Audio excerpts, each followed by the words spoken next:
রোজ জিদ করে কি আমি আইসক্রিম খাবো। মাম্মা মাম্মা আমি আইসক্রিম খাবো, আমায় আইসক্রিম দাও না।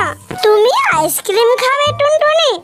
আজ আমার মেয়ের জন্য নিজের হাতে আইসক্রিম তৈরি করে দেব।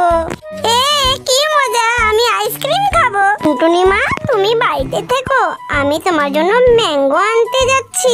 ঠিক আছে মা তুমি যাও। এই বলে টুনটুনির মা চলে গেল ম্যাঙ্গো আনতে জঙ্গলে।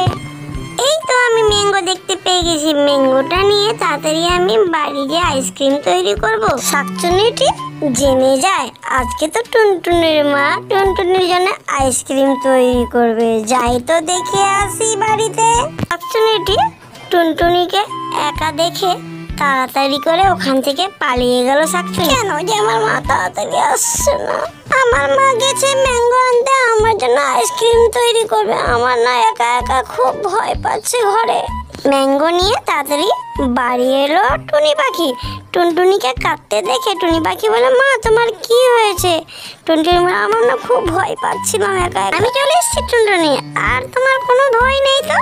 আর ভয় পেও না মা, আমি তোমার জন্য এখনই ম্যাঙ্গোর জুস করে তোমার আইসক্রিম তৈরি করে দিচ্ছি, তুমি খাবে।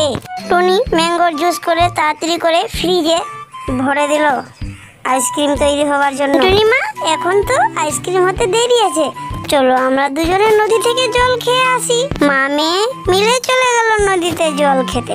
ওদের জল খাওয়া শেষ হয়ে গেছে। টুনটুনি বলে, ও মা এখন তো আইসক্রিম জমে গিয়ে হবে, চলো আমরা দুজনে বাড়ি যাই। এই বলে বাড়ি চলে গেলো দুজনে। এদিকে বাড়িতে কেউ নাই দেখে শাকচুন্নি আইসক্রিম ফ্রিজ থেকে বের করে গপাগপ খাচ্ছে আর বলছে, ইস কি মজা, এত সুন্দর আমি আইসক্রিম কোনোদিন খাইনি। সবটি আইসক্রিম ও খেয়ে নিল শাকচুন্নি। মা ও মেয়ে বাড়ি গিয়ে দেখে তার আইসক্রিম শাকচুন্নিতে খেয়ে নিয়েছে।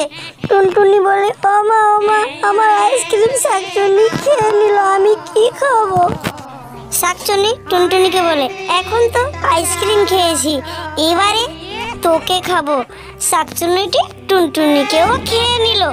টুনি পাখি এই দেখে ওখান থেকে পালিয়ে গেল।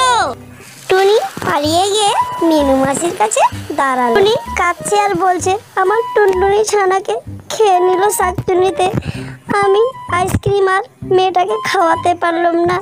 মাসি আজকের গল্পটি এখানে শেষ। গল্পটি যদি ভালো লাগে লাইক করবেন, শেয়ার করবেন আর সাবস্ক্রাইব করবেন। তাহলে দেখা হচ্ছে আরেকটি নতুন গল্পের সাথে।